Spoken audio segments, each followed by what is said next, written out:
কৃষি খামার বিডি চ্যানেলে আপনাদের স্বাগতম। যারা চ্যানেলটা সাবস্ক্রাইব করেছেন তাদের প্রতি অনেক ধন্যবাদ। আর যারা এখনও সাবস্ক্রাইব করেননি প্লিজ সাবস্ক্রাইব করুন, কারণ আমরা এখানে শেয়ার করি কৃষি খামার সম্পর্কে আসল অভিজ্ঞতা, পরিকল্পনা আর সাফল্যের গল্প। আজকে আমরা আলোচনা করব পিকেন স্টার 13 হাঁস বা বেইজিং জাতের হাঁস পালনের পূর্ব প্রস্তুতি নিয়ে। এই জাতটি মূলত ফ্রান্সের একটি উন্নত ব্রয়লার হাঁসের জাত, যা খুব দ্রুত বড় হয়, মাংস সুস্বাদু এবং রোগ প্রতিরোধ ক্ষমতা অনেক বেশি।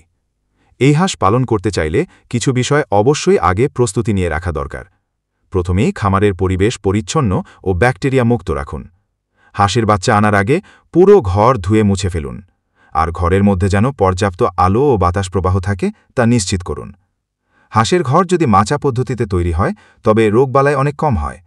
তাছাড়া এই জাতের হাঁস পানির উপর নির্ভর করে না, তাই আপনি আবদ্ধ ঘরেও সহজে পালন করতে পারবেন।